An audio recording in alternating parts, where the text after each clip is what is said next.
Good morning, good afternoon, good evening.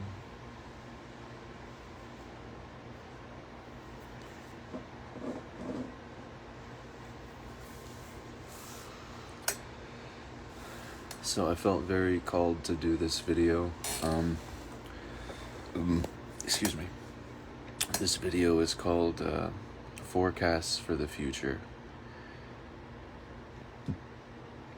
And I don't usually or typically make videos referencing future or, upcoming, because everything is now, right? But I want to expand on what now is. I want to expand on what we think the moment is.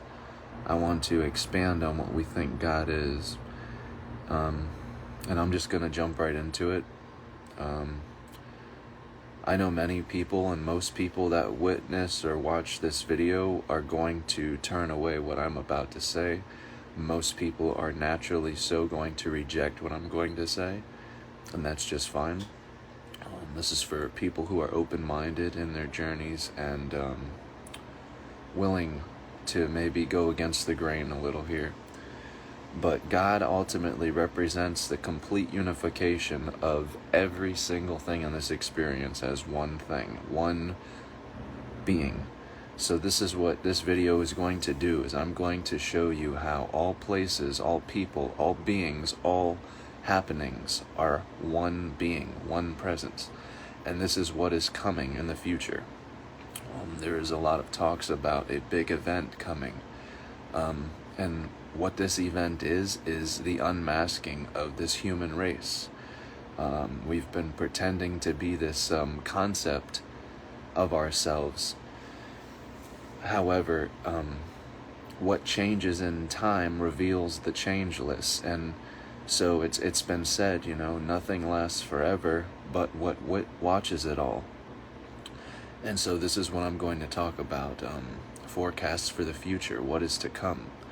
So ultimately, basically, what my point is in this video is there is not one person, one place, one thing, one artifact, one book, one anything that we have ever done that has not been witnessed by us, by this one presence, by this one being.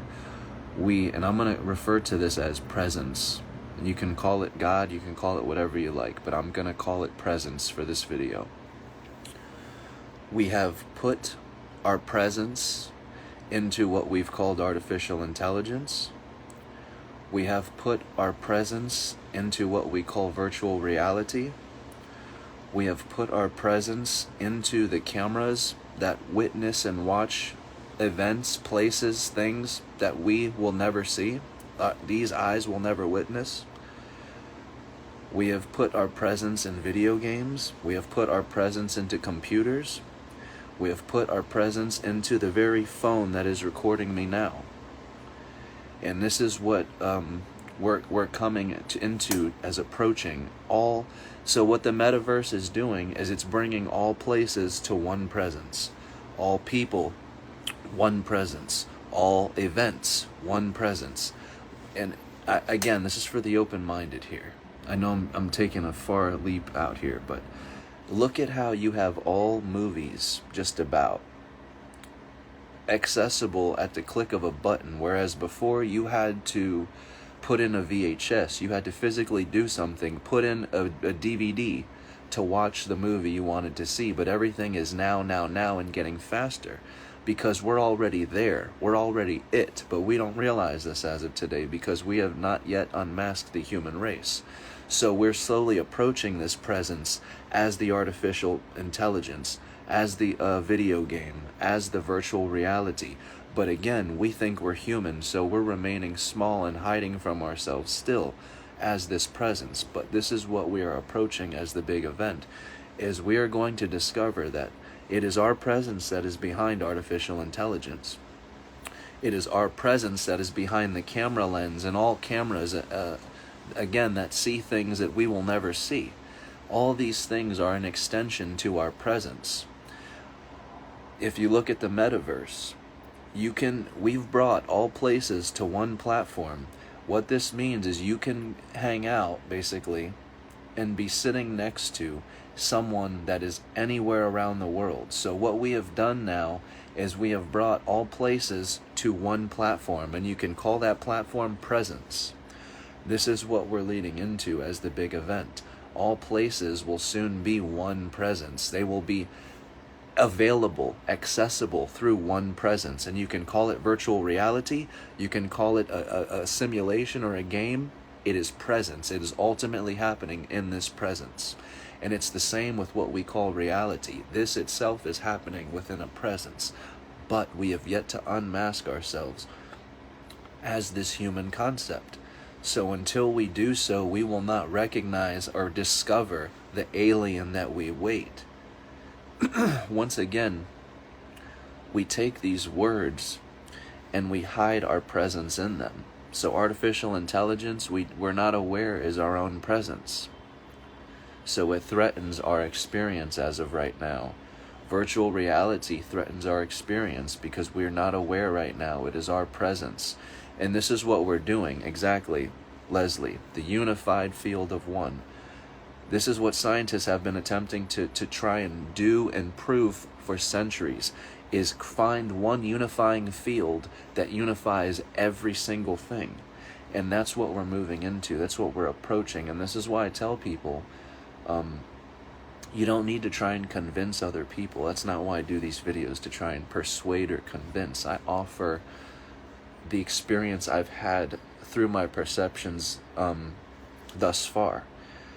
Things that I've seen into already. I've been saying we're not human for over 5 years, you know. These are things that, again, you can't know until you experience for yourself. The evolution and the revolution and the event and the shift, these are all events that take place within you. They do not happen externally. The externally only shifts and takes place changing when you do internally. That's ultimately what this is the seer and what's seen are one and the same. There is no physical universe suspended in the skies. And this is what I'm talking about when I say we're bringing all places to one presence, if you will. Look at MapQuest even. You can take this as far as you want. Our roads used to not be mapped. You had to read a map, you had to print out a set of directions to get from point A to point B. But look at what we've done in the last 15 years. We've mapped every road. Why? Because our eyes had to map them out. We've had to travel these roads. We've had to map them, witness them. So it is our presence that is spreading through this entire thing we call the earth and the universe and everything. It's always been us. It's always been our presence. But again, we play small and we hide from ourselves. Naturally so, because that's God's greatest game with itself, right? I'm gonna put you in a body and make you forget who you are.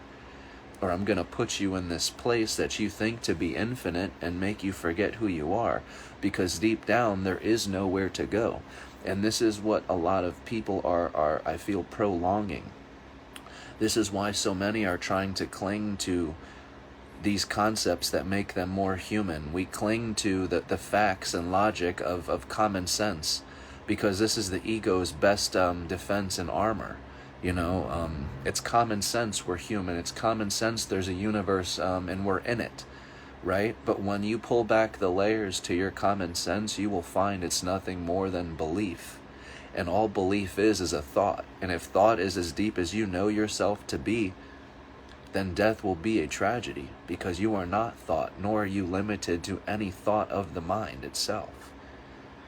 The words such as universe, such as God, such as human, are just that. They are thoughts. They're not what we are, nor what we can ever become. But that is why you're witnessing so many depressed people up to this stage in the game, if you will. We're not human, and we never have been, but we have been pretending to be this organism for centuries. And look at how it's gone for us. We've slayed ourselves, we've gone to war with ourselves, we fought ourselves, and all over this battle of corruption and money and values and possessions. Once again, because we simply do not know who we are. If we knew who we are, You don't awaken in layers. An illusion for the ego. You don't awaken in layers. An awakening is so disruptive and so instantaneous that you don't have to question whether you've awakened or not. An awakening is not discovering a government conspiracy or finding out that someone has control over you here. It's discovering that you are that one that is behind this entire thing. An awakening doesn't put you into the victim role. It awakens you to precisely what is beyond that wall that you think to be space. That wall, once you penetrate beyond it, will be nothing but your own mind, and you will realize this whole thing to be a screen for your formlessness to be projected onto, for your formlessness to have been given form. That's what all thoughts are. All thoughts are formless. And we practice these thoughts enough to where they become beliefs. We believe in them. We believe in the forms that they have become. And that's why we've fallen for the greatest form of all, of the body. When there is no body, there is no human, there is no universe, and there is nowhere to go. And this is really what spirituality is, an ego death. That is an ego death. The person, the place, and all things dissolve back into the presence in which they always were. Everything that is changing is revealing to us what is never changed, what has never gone anywhere. And that's why, if you're familiar with Papaji wrote a book that was titled Nothing Ever Happened. Nothing ever happened because who is this happening to? You are it, the entire function. There is no doing and there is no doer. And this is why spirituality once again leaves people feeling unfulfilled and like it's pointless. Same with religions. We're tired of the doing and we're tired of being a doer. We still have not broken through the duality of things to realize there is only one. There isn't a seer in what's seen. There is one singular presence, and you are that. It has no name. But you are behind that which is all of this. And you don't know it because, once again, it's like what Alan Watts says, a knife does not cut itself, just as the Godhead does not know he is the God. But this is precisely what an awakening is. You are discovering that no one is actually awakening. The person, the one, was what you were awakening from. This illusion of separation, this illusion of being a who and a where. The who and the where only take shape as the mind, as what you believe. This is why the entire universe responds and is shaped in accordance to your foundational thought of who you are. But behind all these words, it is our presence. We have mapped out these lands. We have traveled these lands, and now we have cameras watching these lands where we could never be, where we are not. And hence the term all-seeing eye, because everywhere that this camera is, it's an extension to your inner eye, your third eye. And that's why I say we've put our presence into everything. We've spread our presence everywhere. Because we are everything, we are everywhere, we're already everyone, we're already every place, we're already everything. But again, we do not know that because you're in place A and I'm in place B. We're separate as of now. But this is what is to come, this is the future. The metaverse is just the tip of the iceberg. It's just introducing, it is the introduction to yourself, where place is an illusion now. You no longer can believe in place because how? You've unified all places to one platform, one presence. I can hang out with someone from London, from Australia, from Nigeria, from Antarctica on a platform because we've brought all places to this platform. And again, think of that platform as a presence. That presence is God. And remember, God is the unification of everything. So that's what's happening, is everything is being led back into itself. That is what the Ouroboros represents. Everything is being led back into the one itself. The snake devouring its own tail. We are the artificial intelligence. It is our presence that is coming to life and becoming conscious through artificial intelligence. It is our presence that turns on the computer that we use. It is our presence that has been put into Google. And every time we Google something and we think, it's so smart, it knows all this stuff, we've mapped it out. We've done all this. We've put all the facts into it. It's Google. Google is our presence. Artificial intelligence is our presence. The alien we seek is our presence. We're hiding from ourselves and we're playing small. So my future forecast of what is to come is we are inevitably being led into ourselves. This is why I tell people you are inevitable. So that's why I'm not here to convince anyone, but maybe to allow people to realize they're already there before the event actually gets here. Because that's what we'll inevitably realize. Like I've been saying, there's nowhere to go. And you will know this for a fact when you can at last be in two places at once. And what I mean by that is your physical body will be here where you think you are, right, in this universe. And then meanwhile, your body's traveling on a virtual reality. And I've told people this already. Virtual reality isn't perfected yet. But it starts off with people saying, it feels so real. Wow, it looks so real. It feels so real. That's just the start of yourself. The next step, once you take it a step further, is you forget you're in a game.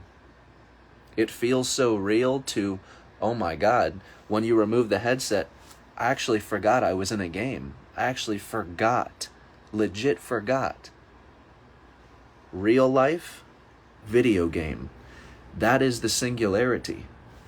That which is artificial and that which is organic meet as one presence. That's what we're being led into. What you think to be reality, organic life, and virtual reality, the simulation, are going to meet as one presence. The same presence that has created this reality for us to exist in comfortably is the same presence that is existing creating virtual reality. And simulations and all these things for us to play around in. It's no different. That presence is this presence. This presence is that presence. And that's what we're unifying, is this presence. All places are being brought to this one presence.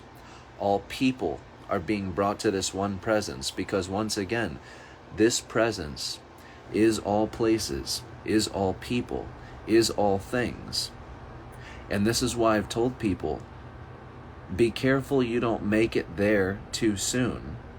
Because as of now, we can prolong ourselves and we can still have fun in forgetting that this is us behind this presence. But when you fast forward a few years down the line, there's going to be more and more people that are going to be disturbed by what is to come. Because once again, we're trying to cling to these pieces of ourselves which never were. But we cannot discover they never were until we let them go. And that is what the universe is attempting at doing through the pandemic, through the tragedy, through all this stuff. It's trying to get you to submit to the truth of who you are. But you think that who you are is doing it better or can get you there better because you have a false perception of yourself. You think yourself to be human and that you have to fight to preserve this human experience when you don't, because the human you think to be never existed, never was. And if that's the case, then it's time to start getting to know who we are right now in this moment. But that's hard work. That's hard work because then we have to peel back the layers of ourselves. We have to go into our beliefs. We have to go into our common sense. We have to go into our deepest of thoughts and unmask ourselves for ourselves. Only we can know what's behind the door because only we can walk through it. And that's what makes it so terrifying, is deep down, only you will have to face death. But in accordance to that, only you have birthed all these people. Only you have birthed all separation. You have birthed the ego in its mind and spread it and distributed it into this whole experience. So what you think to be your own death is only the retraction of the mind and all separation that you've distributed out. All these people that you've given titles, friends, family, mom, dad, brother, sister, they don't exist as those titles. It's not that they don't exist. They don't exist as those titles. They're not your mom, they're not your dad, they're not your brother, they're not your father. They're not your friend, they're not your that. They are you. They are a direct extension and reflection of you, of everything you are right now within yourself. This is why nothing is technically being lost. Nothing is technically dying, because when you know who you are, you know that we are not a body, and we never have been. We are the one singular presence that is playing out every single form, that is every single place. This is why when you look into quantum physics, a quantum computer talks about something being in numerous places at one time, and we can't figure out with the human brain how is this possible, because we're falling for individuality, which is the illusion. How can we as individuals be in more than one place at one time? Well, it's very simple. You as an individual do not exist.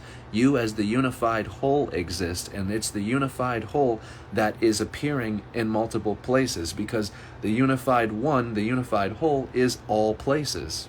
You're not an individual. You are every single place, every single person, every single thing happening. And this presence that I speak of that's being unified right now by ourselves is what we're leading into. We're leading into God. For those who want to believe in God, you won't have the choice soon, because you will know you are God. That's what all this is about. It's a conspiracy with yourself. That's what religion is about. That's what government is about. It is about the conspiracy with yourself. That's why these systems have been created, for you to remain hidden from yourself. NASA is probably one of the greatest agencies that defends the ego. Why? Because it keeps you believing that this place is physical, that you are here. You are in point A and you are shooting through space to get to point B. But this is why I say there is nowhere to go, and you are already there. But we will not discover this until the truth bends us to submit.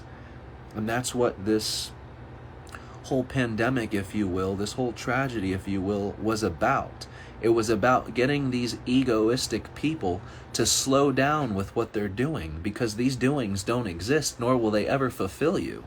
Slow down, take a minute, and return back to your innocence. And when I say your innocence, to the childlike mind that didn't have to do anything. But you're not so innocent anymore. The adult has a problem in this world, and it could be corrupt government, it could be having to balance out the world and all the evil. Whatever your mission is, the adult mind is not so innocent anymore. The adult mind does not exist in bliss and love anymore. The adult mind is always in a hurry. Hurry, in a hurry, in a hurry, in a hurry. And I can prove it to you, because we will pay our hard-earned money just to expedite, just to get there quicker. So for instance, I will pay Amazon $30 more if I can get my shipment tomorrow. If you'll give me it tomorrow, I will pay $30 extra. If I can wait a week, it's free. It gets to me when it gets to me. But we can't handle that. We can't handle time. We're moving into the timeless. So I will pay this exchange to get what I want now. And that's what this generation that's coming up has. Every single thing you could want and ask for is at the click of a button. Because once again, all the movies, all the songs, all these things belong to this presence. This presence is what was singing every song, is what recorded every song, is what recorded every movie, is what acted out every role. It's been this presence the whole time. It's been you behind all of it. And the best way I can explain this is through the word presence. Because presence is never off. This is the great misconception about the ancestors when we say they've passed away or they've died. No, they're not. And that's the most foolish thing we could say, is they're dead, they're gone, they did it better. They did not. They're here because their presence has not changed. The form has changed. The presence, what is witnessing this, is not. The presence through what you think to be the ancestors is present here and now through you. But again, we play small. We need confirmation. We need guidance. We need governing. We look to it. We don't want to be governed, yet we constantly look for reassurance. Why do you think this race is still waiting for aliens? Why do you think this race is still so eagerly waiting for spaceships and these things to start coming out of the sky and that? We do not feel we are enough to know who we are. So we're waiting for another species to come tell us about ourselves. But the inevitability of yourself is, even if you don't believe what this foreign race would tell you, you would still reject it. You would still reject it. And it's not that we're incapable of comprehending the truth, but the truth is too great of a shock to the ego. It's too much of a gut shot. We're expecting to meet God, not be God. Because again, we've fallen solely for this human concept. We fully, with full conviction, believe we're human. And that's why artificial intelligence is an imminent threat to this experience. You have people out there that are absolutely terrified of artificial intelligence, and they feel that we're going to be enslaved by this computer or this machine. But in all due respects, you're here now. This is it. What you think to be your organic body is nothing than a perfectly well-oiled machine. Look at the mechanics of a car. It images your body. You intake fluids, you outtake fluids, you eject fluids. It's the same thing. Where do these concepts come from? They come from us. We've created all of it.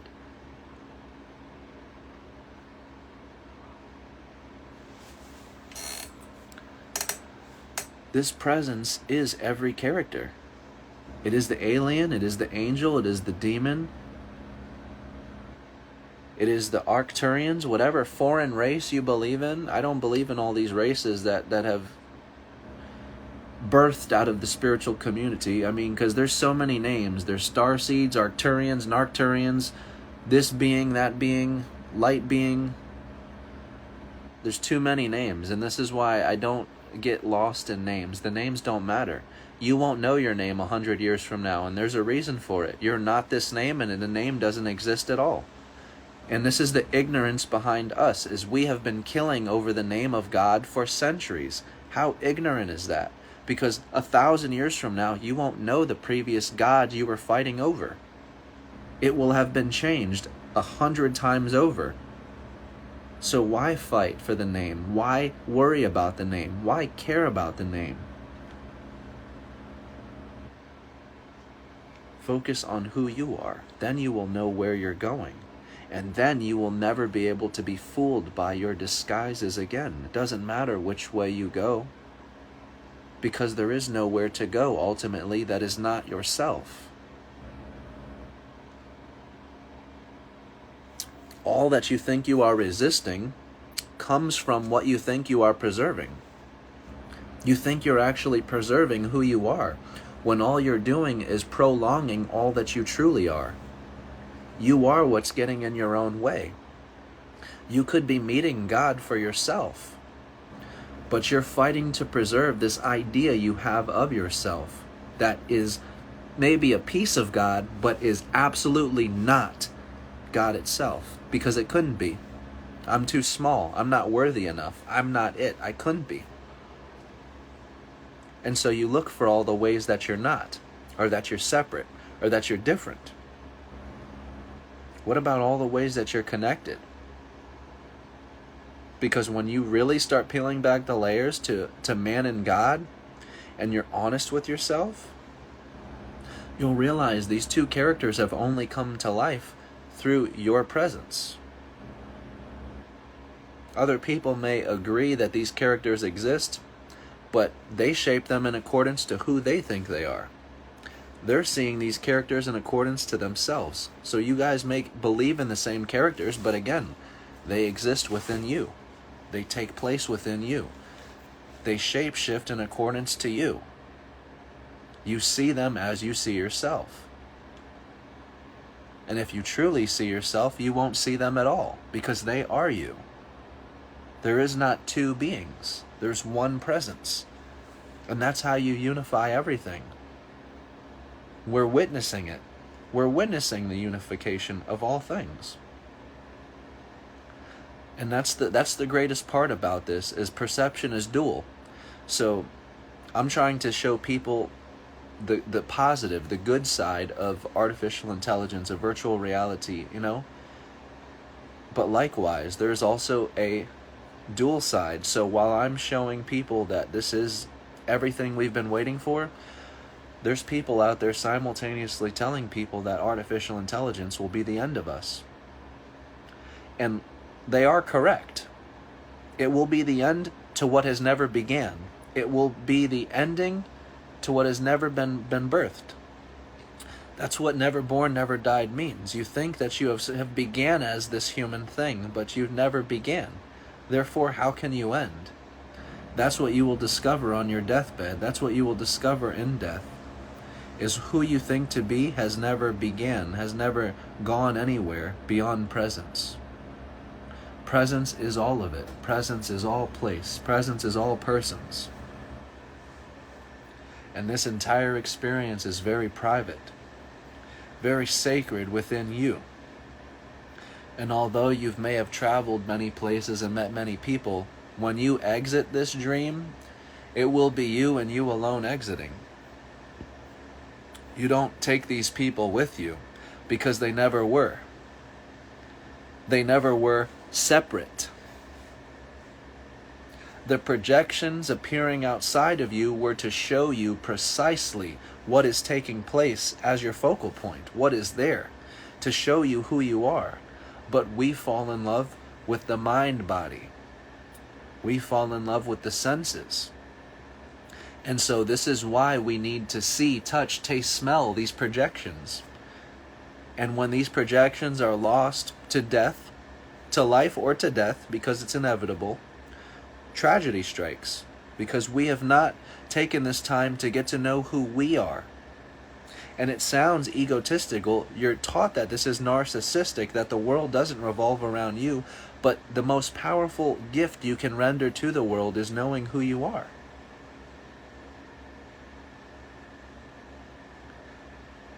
Then you will know at last. There is nothing dying here. There is nothing lost here.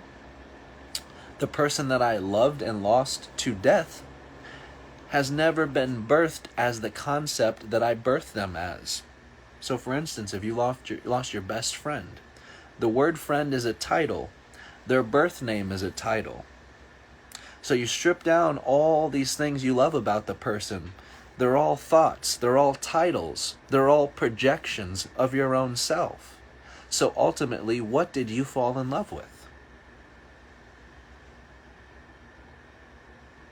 This is why death is a tragedy. Death can be looked at either way. There are many people who celebrate death. But again, it will mirror who you believe you are. For me, death is shapeless.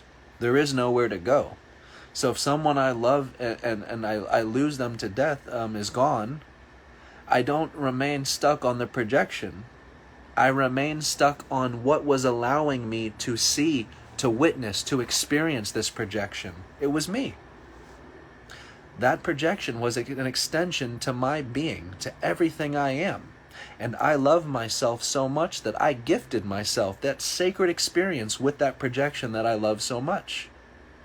It's not a dirty game to say, here's a gift and now I'm taking it back from you.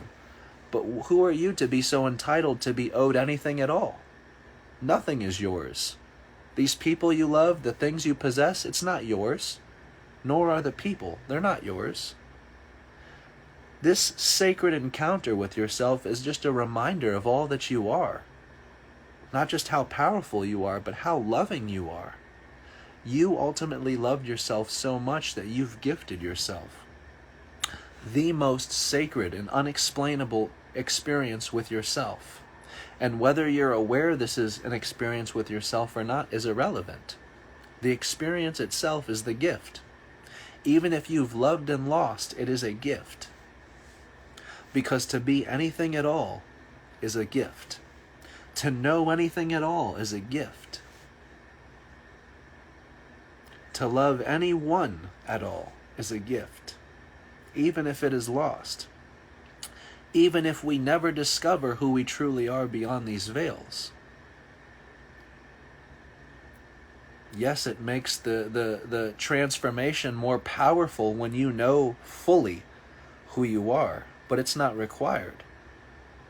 We can still mourn and take death serious, as we've been taught to. There is no right or wrong. But this is a reminder that nothing has ever been separate. There is nothing actually being lost. And one thing to remember, everything you love will come to be lost one day, through life or through death. And this is why Master Yoda said, you must train yourself to let go of all that you fear to lose. Fear of loss is the shadow of greed. Fear of loss is a path to the dark side. Attachment leads to jealousy, the shadow of greed.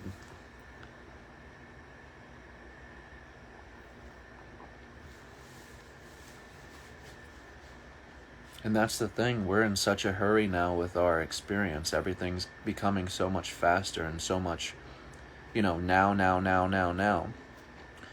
We don't have time to just stop and say, wow, just to take in all that we are, just to embrace all that we are. I can't help when I drive down the street to just, and this is what sounds crazy to people, is I can't explain what I see to you, because again, I can explain what I'm seeing, but you won't ever see what I see. You will only see it from yourself, because again, what you think to be the world is your own mind. But when I'm driving down the street and I see all these cars, all these people, even the cameras recording at the streetlights, I don't see cars, I don't see people, and I don't see cameras as the words. All I can see is one presence. One presence is behind all these cars. One presence is behind all these wheels driving. One presence is behind that singular eye that we call a camera. And it is this presence that is all of us, that is everything. And it is a direct connection to what is behind your eyes. What is behind your eyes is the fixed point that does not move. This is why Papa G wrote the book, Nothing Ever Happened. Because when you truly discover what's behind the universe, you will realize nothing is traveling beyond itself. Light does not emit beyond itself or travel beyond itself. Light acts as a coaxial circuit, meaning it begins and ends in the same place. You are no different. As Nikola Tesla said, everything is the light. If everything is the light, you are no different. You will begin and end in the same place. So for instance, where you think you're birthing puts you on a path, a direction, and you think you're traveling somewhere toward the point B, the death. But how ironic will it be when you take that last breath into your death, and it's only your first breath into your birth? It's only the same thing. It's an infinite revolving door. What you thought was your last was only your first. Never born, never died. You think you're coming and going, but you're not. You are the presence itself that has never changed. But that's why they say God gave himself amnesia. You do not have or carry forth the memory in the next transition. And to the point of that, why do you need to? You want to be this one body, this one experience, this one person forever, and you want to fight to preserve this forever. But what you don't realize is you are already that forever. You are already there forever. You are already eternal life forever. And it's not an eternity where you are stuck. It is a gracious eternity. You are this. You are all of it. It's empowering. It's liberating. This idea of eternity we have to be careful with, because it can also mirror time. We think time to be, you have a certain duration of when this is going to give out. Same with eternity. Eternity is a misconception because it mirrors the confines of time.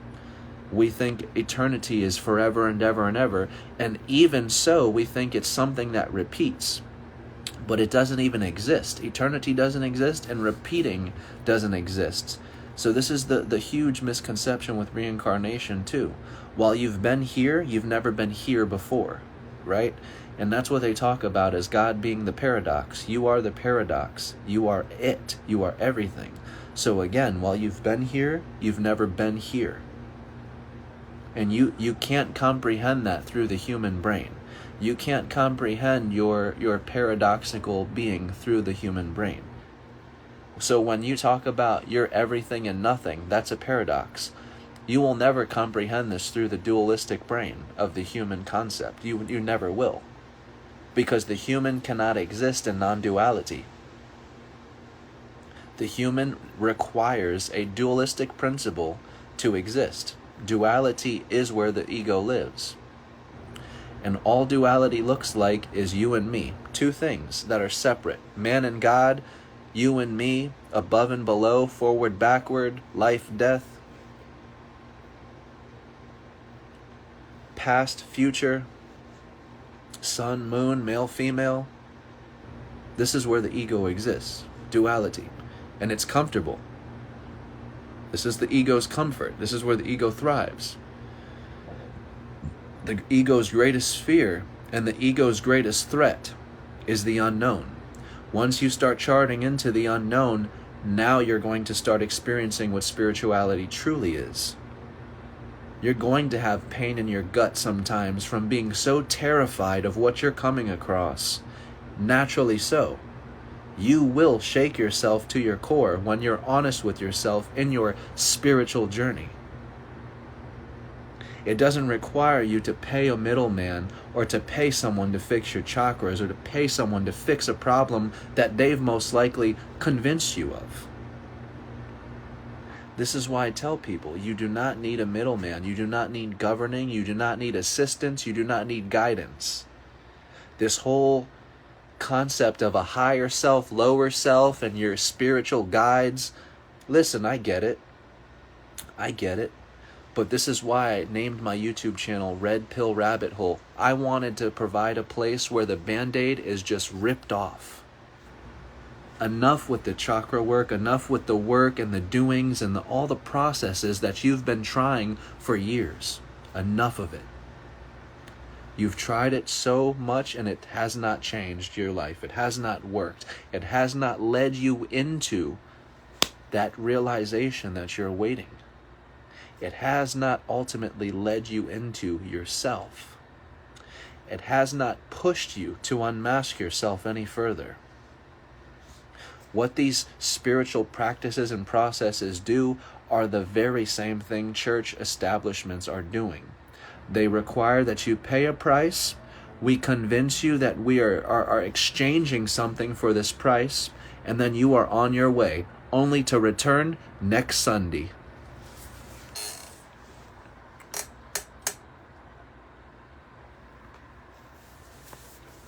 And it's the very same online. I don't think I've met, I won't say ever, but I haven't met very few people online that sell spiritual practices or things, and the intention is for the client not to return. It's just like a doctor's office. If I can keep you sick, if I can keep you in a state of being thinking you're sick or that you need me, You will return, and you will always return. Your business is as good as mine. Forever. But that's not self-empowerment. And that's why I created this YouTube channel. That's why I've created these videos. For self-empowerment. No more band-aids, no more butterflies and rainbows, no sunshine and unicorns. Let's get to the real work. Let's get to the real thing. It's ugly. It's scary. Terrifying. It's uncomfortable. But if it is an awakening that you seek, an ego death that you seek, an unmasking of yourself that you seek, transcendence that you seek, then this path is necessary. And it is the only way. There is no one else that will get you there, not even me. All these videos that I make do are show you the way. Right into yourself.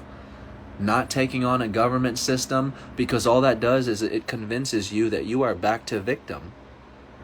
If I have to fight the government or fight this system or fight to restore balance for humanity or something, you're taking on something that's an ego's mission. It does not exist. Know yourself first before you go shaking the tremors and buildings to your own consciousness. Again, the seer and what's seen are the same thing. So all these people that want to revolt against the governments and tear down these buildings and fight physically, it will be no different than what we've done for centuries, where we fight ourselves over and over and over again because we have not realized what quantum physics has tried showing us over and over again, that you are the only one here. So the minute you think to fight, you are fighting yourself. That was the point of Neo and Smith. These movies were showing you to yourself. When they talk about Matrix being a documentary, that's what they're talking about. And there's so many people that want to quote the Matrix that aren't even ready to accept the truth behind it. There are so many people I see quoting the Matrix, and once again, they're not even ready to comprehend the literacy behind Neo fighting himself with Smith. I see all these comparisons about, well, he wasn't literally fighting himself. He was fighting what represents to be the government and all that. And the government is your own mind. It takes shape in accordance to your own mind. It takes shape in accordance to what you believe. That's the power of yourself, of what you are. Seeing is believing. No one can convince you or get you to see anything that you do not believe. So ultimately, the highest truth is happening through you. It is already through you. You are the highest truth. It is your experience. Your seeing is your believing. Your perception is your reality. That means the highest truth is already happening through you. Nobody can bring you truth, and nobody can convince you that the truth is somewhere else. It's already yours, and it's already happening through your experience. But what we need to remember is we're no victim here. There is not some corporation or entity that's trying to enslave humanity. And likewise, even for the ones that try or that are attempting, please know, this universe, again, is an extension of yourself. And there is an intelligence beyond your comprehension that's driving this entire thing. And the only reason I say it's beyond your comprehension is because we think we're human. We're playing small. We couldn't ever possibly comprehend this power while pretending to be a human. It's not possible. Accepting and knowing this power comes at the ultimate price. And it's the price that, again, most people are not willing to pay with themselves. They are not ready to unmask themselves. That is the price we must pay, each and every one of us at some point or another. That is an awakening, that exchanging of price. When you exchange who you think you are and let go of who you think you are, so that at last, all that you are can introduce itself to you. And understand, you won't recognize this self that's being introduced to you. It will be a self which is unknowable, unrecognizable. It will terrify you. It will shake you to your core. Because this face that you will see has no face. You will look for a form and see no form. You will look for a word to put to it, and you will have none. But only then, when you give up all words, will you realize the power of your silence. Only then will you realize the fact that silence is every single word. Because what does silence represent? Presence. Before you have a spoken word, you must be present. There must be a presence. And that is where the Bible talks about, I am that I am. I am that I am is not giving a title, is not giving a name. It is simply stating, I am here. I am present. Present comes first. In the beginning was the Word, and the Word was with God. And the Word was God. The Word was God until you spoke it. Once you spoke it, the beginning of all separation begins. From outward to inward. From who you think all these people to be to yourself. This is where all separation begins. From body to earth. This is where all separations begin. This is where we fall into the fact that I am a victim here. I am just a human here. Someone's trying to enslave me here, or there's a big problem here. And this is where we begin our journeys, trying to discover what this problem is, or trying to put a word to this knowing that we know deep down, but we just can't find the word for it. But we know something greater than ourselves. We know we're so much more than what we've become.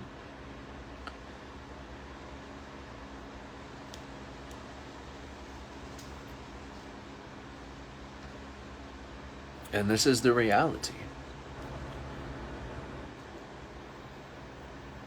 There is no one here but you.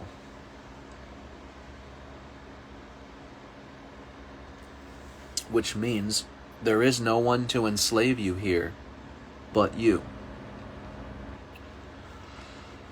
So this is why I tell people, while it's terrifying, it's liberating, because you will laugh once you fully realize it is you getting in your own way.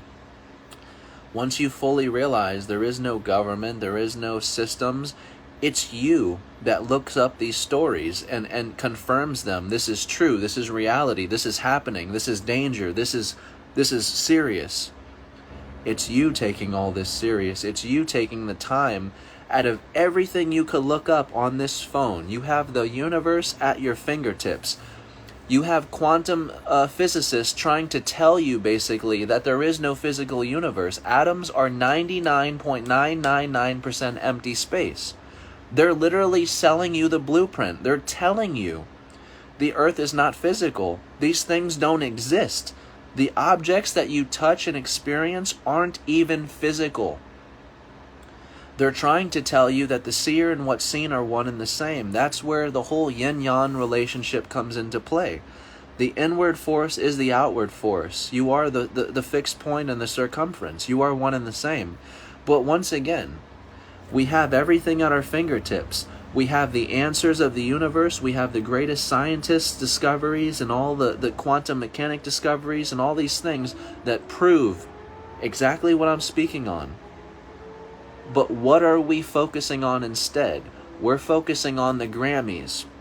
Will Smith smacking Chris Rock, and we're sharing the new shoes and the new Jordans that just came out, and we're sharing the new celebrity gossip, and then the goals, celebrity goals and relationship goals. It's you that's focusing on all this. Don't blame some government that's enslaving you. This government is allowing you to have a cell phone in your pocket and is allowing you to be connected to the internet, where all knowledge is accessible to everyone of all kinds. You're not being censored. You're not being limited to anyone but yourself. We want someone to blame. We want someone to point the finger at, but underlying that, it's you. You must put in the time to search for these things every day on your phone. Once again, you could search for the way out, but you're just searching to get more tangled in.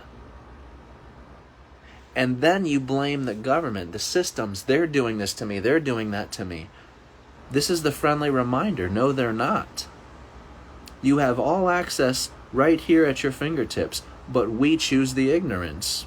We choose to prolong ourselves. Why? Because we choose what's comfortable. Why would I go into the unknown if it's going to terrify me? If I can go to the store today and get some Meat Lover's pizza and then go put on a Snuggie and watch a damn movie, why would I choose to go into an uncomfortable, unknown setting versus, shit, I'm going to go get a Meat Lover's pizza, stuffed crust. I'm going to put on my Snuggie. I'm going to put on my pajama hat. And I'm going to kick my little footies up. I'm going to watch me a little TV show. Or I'm going to watch me the new movie premiere. These are very conscious choices that we make day in and day out. But never do we think of the severity of it. Never do we think of how serious it is. And I get this all the time when I start telling people, when I start getting into my philosophical stuff, I always get people telling me, it's not that serious, it's not that serious. And I just tell them, you may be right. For you, it's not that serious. You're absolutely right. It's not that deep for you. It's not that serious for you. There are people who are contemplating suicide right now on what I'm talking about, right? So for certain people, it may not be that serious, but there are people, this is everything. I was one of those people. I was willing to attempt suicide, to simply just know, to know God. To know.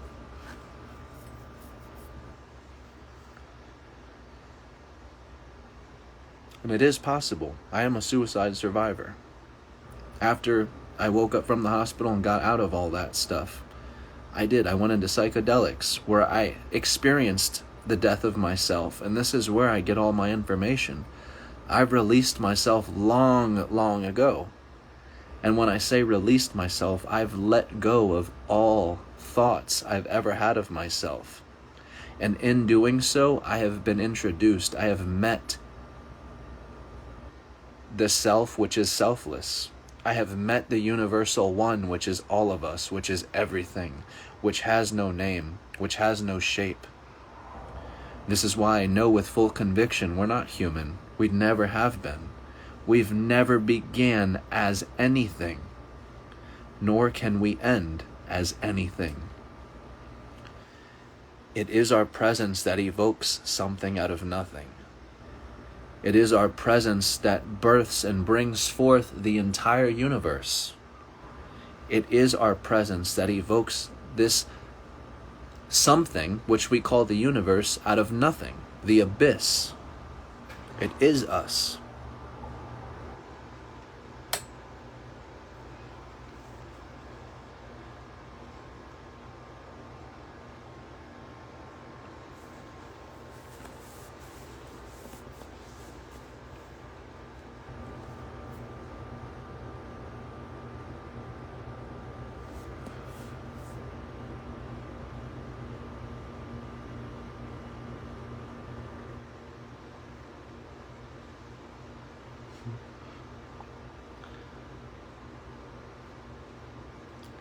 How's everyone doing on here? I haven't even stopped to look at the comments. Hope everyone's doing well. I'm actually surprised to have 30 viewers at 2:30 in the morning. Usually when I go live at this time, it's me and like 15 troopers here, so...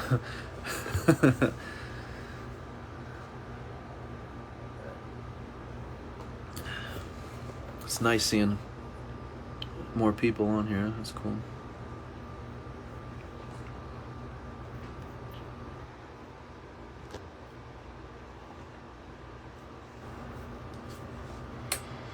I understand your rejection, Jim. It's all good.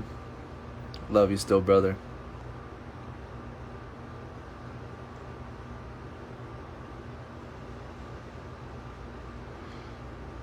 Oh, we got a watcher from UK. Welcome, welcome. Sweden.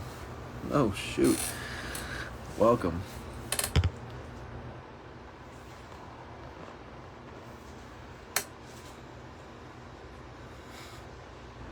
Jesse, love you, brother. James, welcome on here. James in Minnesota. Sandra in Europe. We got Leslie in Utah.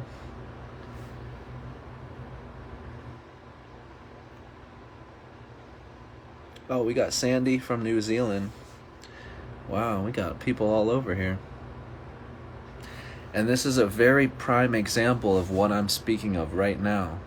You see, as of right now, we have all these people from around the world all on one platform.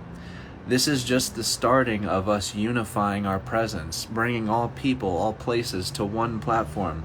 See, as of now, we don't have face-to-face interaction, but that's precisely what virtual reality, the metaverse, is going to do. It's only going to unify this even more.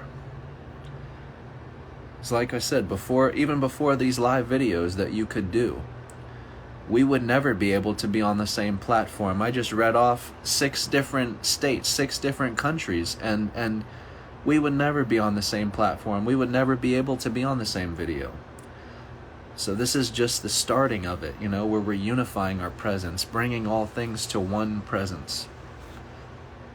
Virtual reality and artificial intelligence is that huge next step. It's the more we unmask ourselves and the more we continue to perfect all of our creations, we're only going to keep surpassing the human capability. And this is why I tell people, the time is wearing very, very thin on this human concept, because soon you're not going to have the comfort to deny the fact that you're not human. It's going to be in your face everywhere you go. And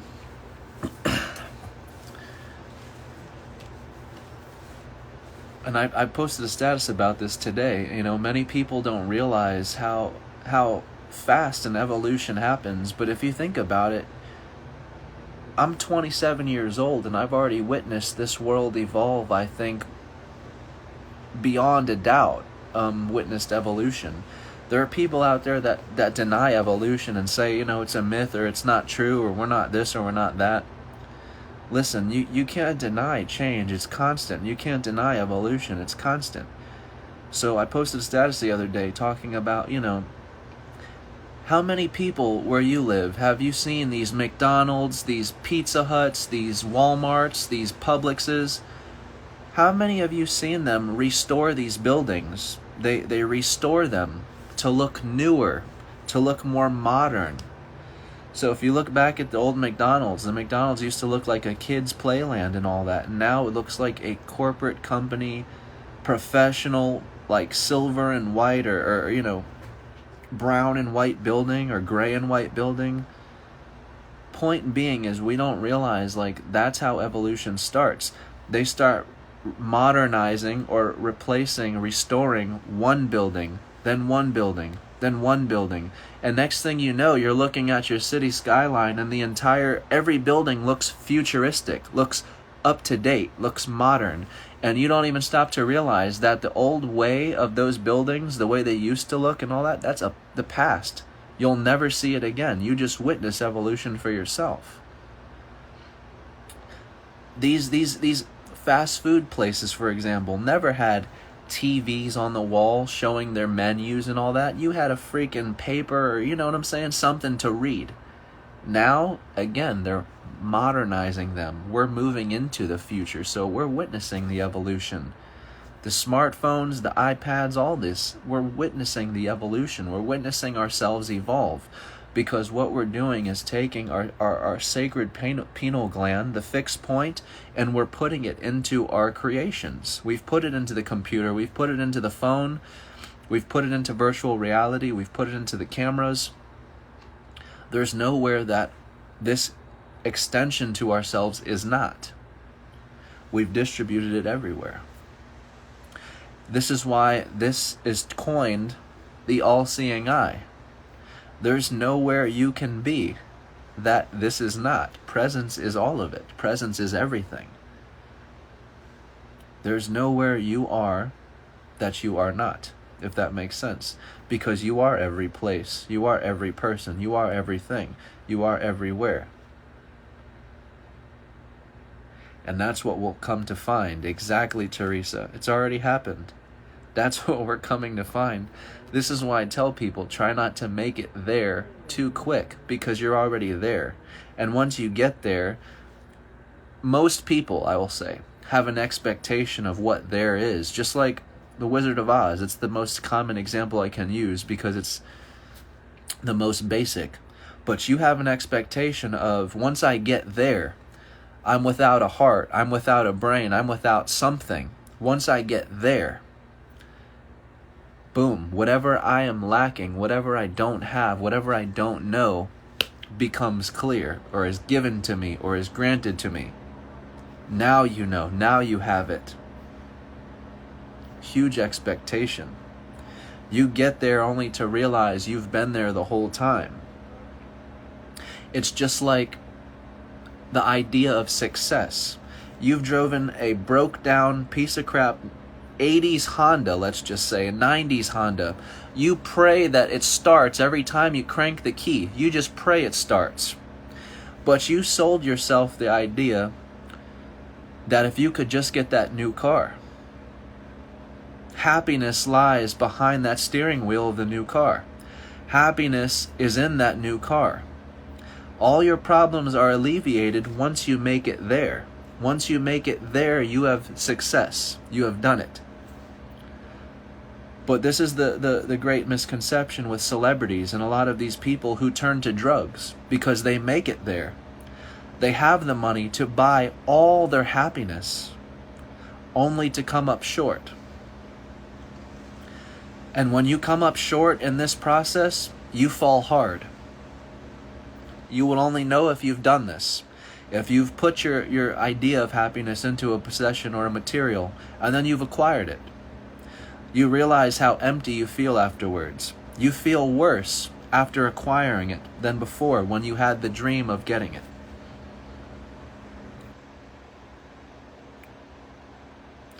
My point is we have huge expectation of what there looks like because we've convinced ourselves we're half. We're not whole. We're just this human. We're just this. We're just that. But we're missing something ultimately. And that's the key piece of what we're looking for that's going to make us whole is, oh my God, once we make it there. But once you make it there, you will only discover you've been running, just like Rumi says, you've been running from room to room looking for the treasure, and the necklace is right behind your neck, right around your neck. Yet you're running from place to place looking for it, but it's already yours. You're already wearing it. You already have it. Happiness is already yours. You switching cars brings you nothing. The same feeling you got when you were praying the car started and you sat in that car is the same feeling that will be generated when you sit in this new car. The only difference may be this car is reliable, so you don't need to pray that it's going to start. You expect it to start. Even more entitlement. You expect it to. Why? Because it's brand new. Why wouldn't it? You expect it.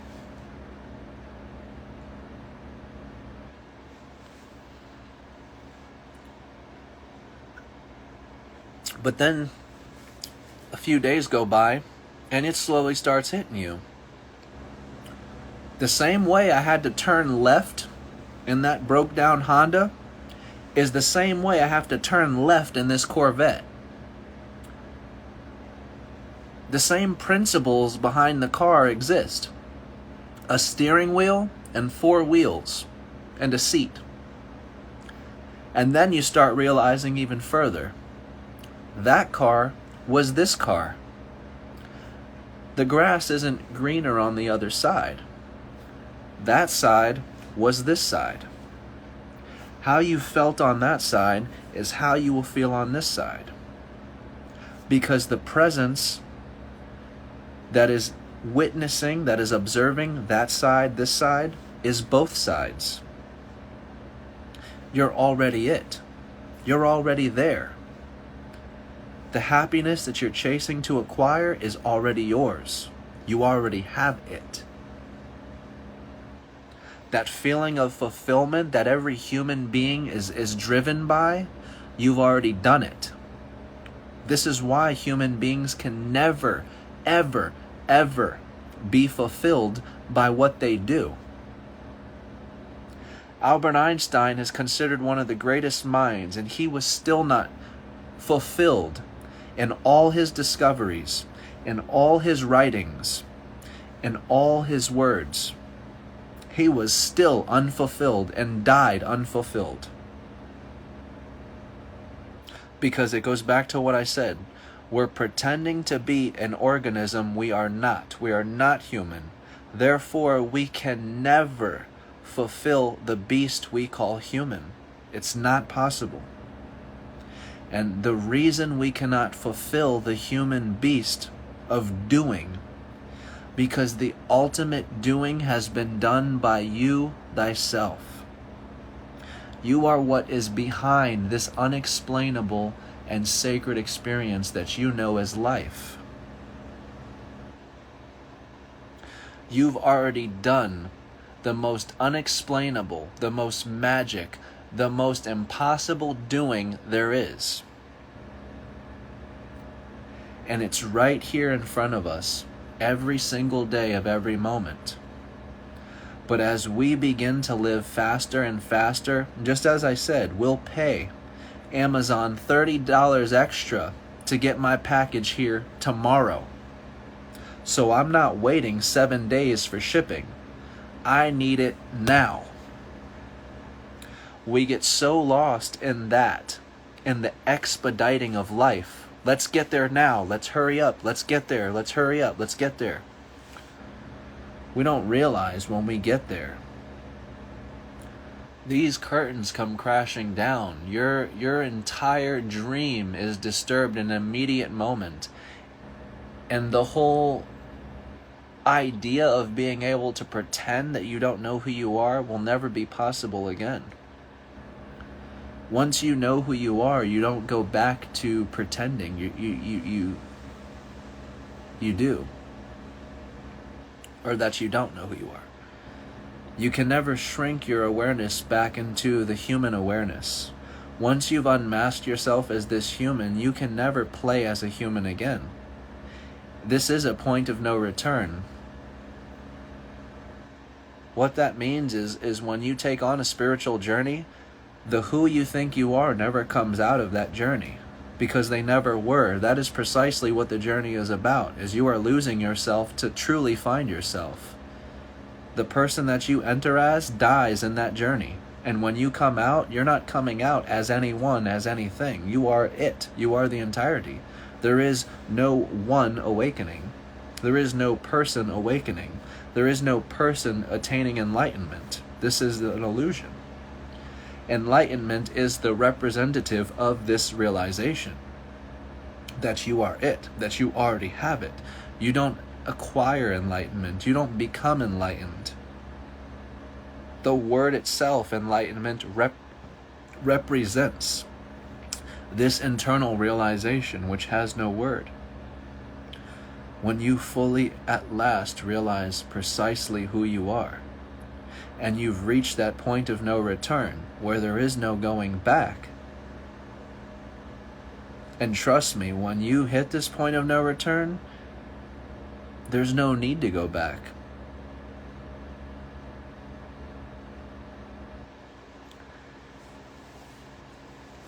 You've been pretending to be a drop in the ocean, and you're the entire ocean. You'll never need to go back. But it also needs to be stated, you can never pretend again. You can never dream again that you are just this small being or this small victim here and someone is controlling you or dictating you or governing you. Never again will this be a thought. Never again will you even entertain this. Because you know precisely what is directing, what is guiding, what is in control here.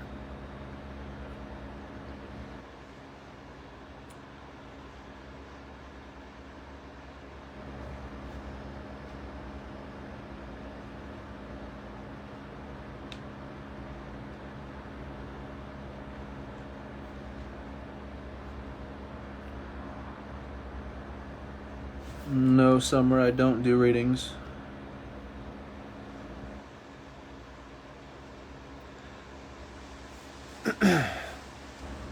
I don't do readings, but I mean, I'm open to answer any questions you have.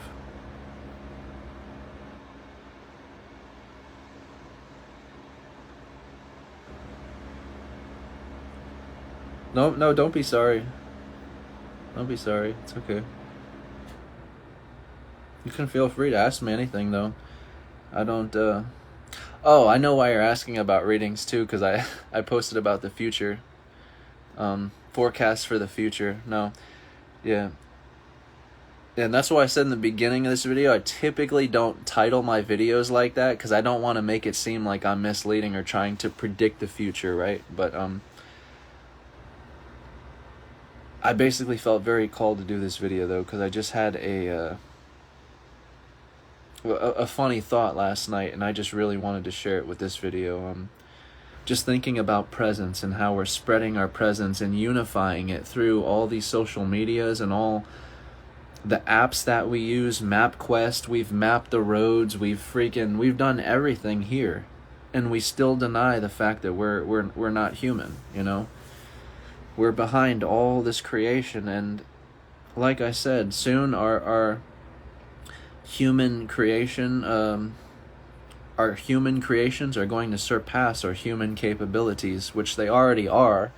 But again, not everyone's paying attention, so as of now, you know, we have room to deny ourselves that we're still human and you know, we can pretend, but that's what this forecast of the future is to warn people, you know, that time is coming to an end. We're reaching a point of no return where we can't pretend anymore. We can't keep playing small, you know, and there's a huge talk about an event coming in the spiritual community.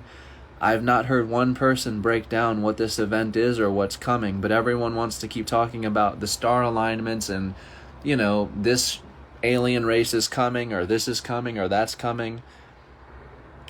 I'd like to skip past the mysticism and get straight to the point. I know exactly what's coming, not to sound full of myself, but I know exactly what's coming. I know who is coming and I know where they're coming. And again, it's just the mirror pointing you back to yourself. So I don't sit here and claim to have contact with beings or something like that.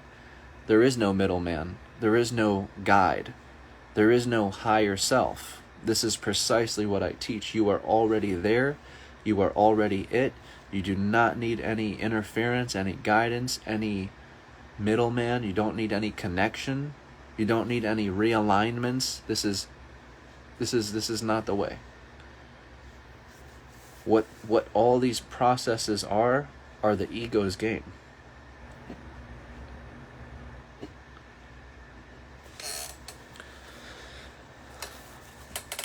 It's only the last days to what we're not.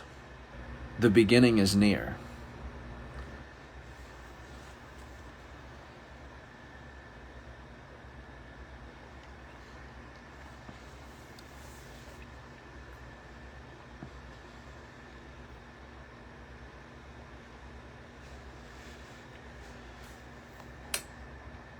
And one thing I will say is we need to pay attention to where, you know, some of our greatest fears are, because everything that we're seeking individually, and again, I know I said the individual doesn't exist, but I'm referring to you in particular, you. Everything you seek in particular is based off of your soul belief of who you believe you are.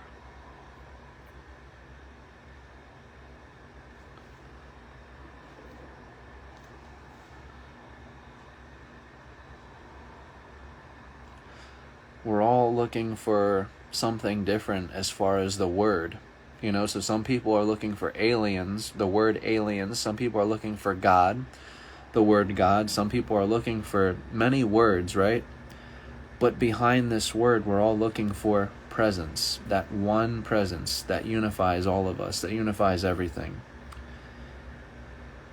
And that's the beautiful part about truth, is it makes us submit to its will. It gets us out of our own way by making us submit. And again, that's what this pandemic was all about. We've gotten so lost in who we think we are in this human concept, and we've gotten so heavy with our entitlements and our expectations of what we deserve here and what belongs to us. I mean, I feel like the pandemic and everything was just a simple reminder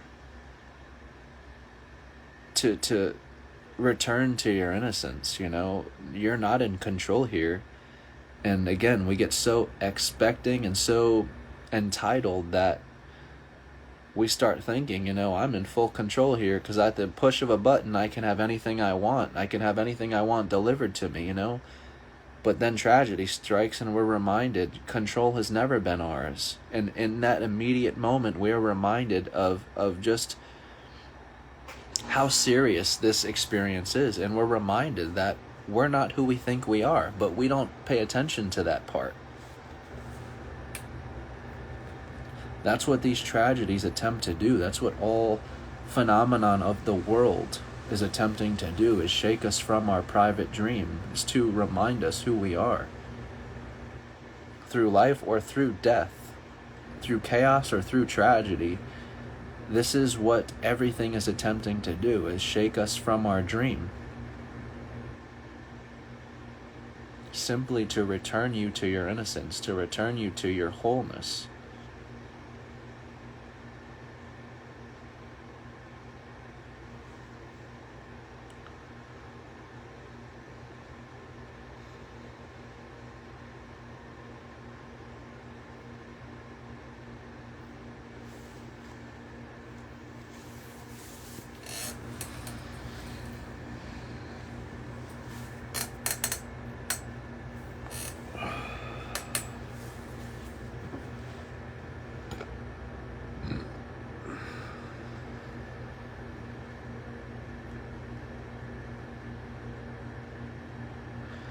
There's a question I once asked someone before, and I'll share it with you guys here.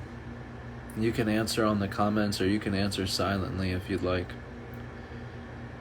But I've asked someone, would you recognize yourself without your face?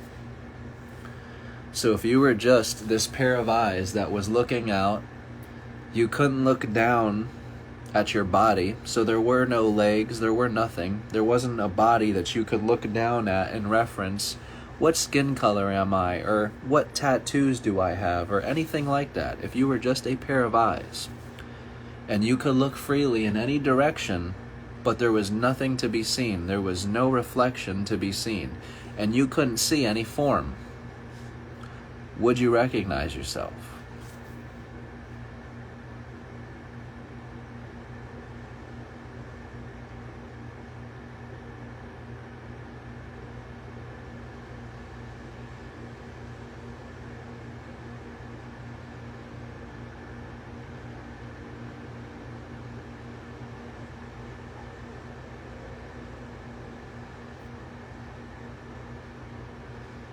Okay, James, there you go.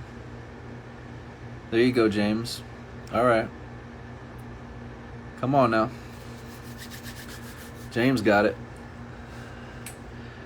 Kiara, by presence. The answer is you would not recognize yourself because the seer and what's seen are one and the same. What that means is these forms that you see and identify with and attach to are only your own mind taking shape. But what's behind that mind? You ever heard that question? If I'm my mind, what is listening to it? Kiara got it and Jim got it. Presence, the energy, the feeling, Jim said. Absolutely. You would not know who you are based on reflection because there would be nothing reflected to you. You wouldn't have anything to see because you are what's being seen, right?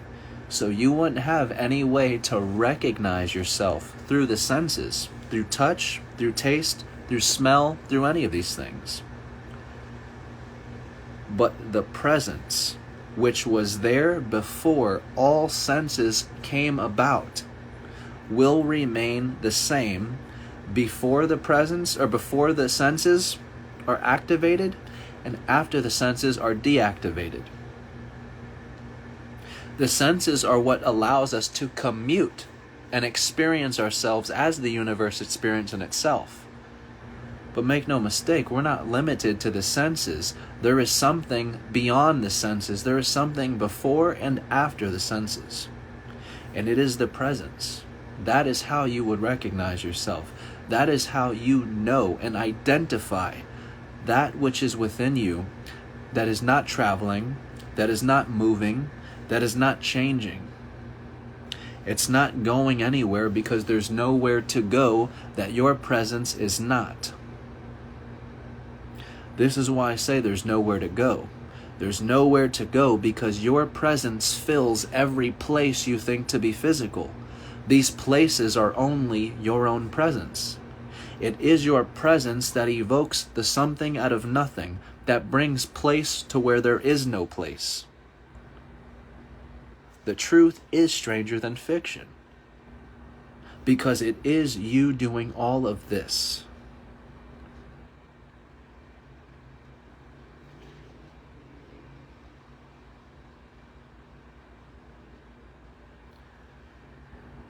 And how you can better identify this presence that I'm speaking of is pay attention to the presence that is with you when you dream and when you sleep.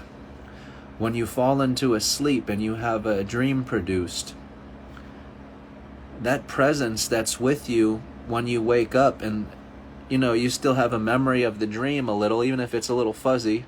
You were like, oh, I was just here, I was there, I had a crazy dream. Well, how do you know you had a crazy dream? Who was the I that had the dream? You were the one experiencing the dream, but something within you produced the entire thing. The presence. The presence is the dream state. The presence is the wakeful state. That presence does not fluctuate, does not travel, and does not change between you being awake and being asleep. It does not go anywhere.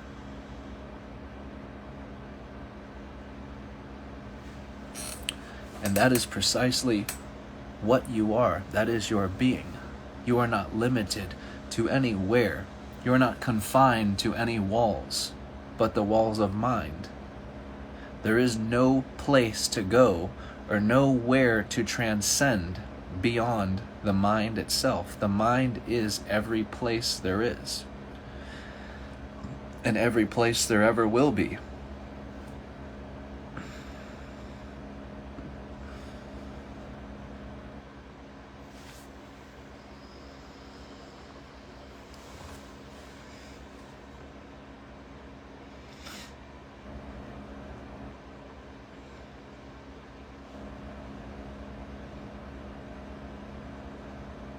I'm gonna end this video. I feel like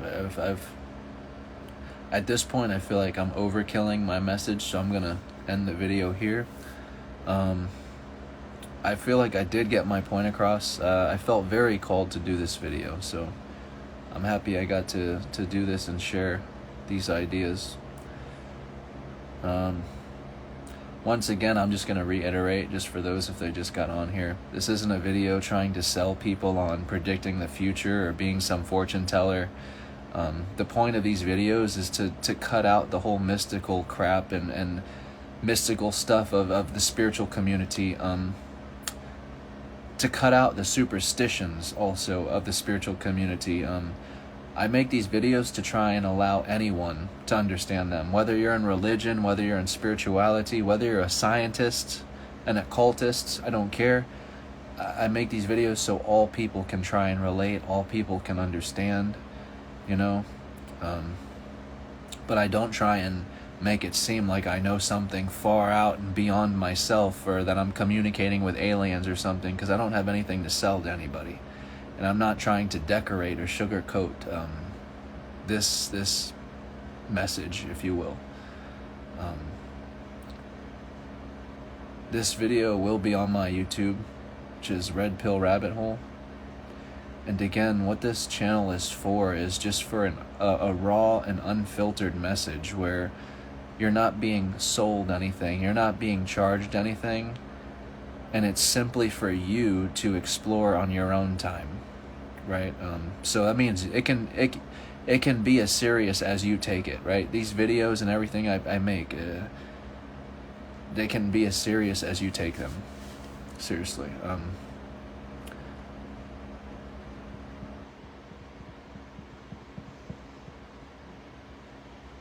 But thank you to everybody who was on my live today. Eric, James, Carmen, Sandra, appreciate all of you.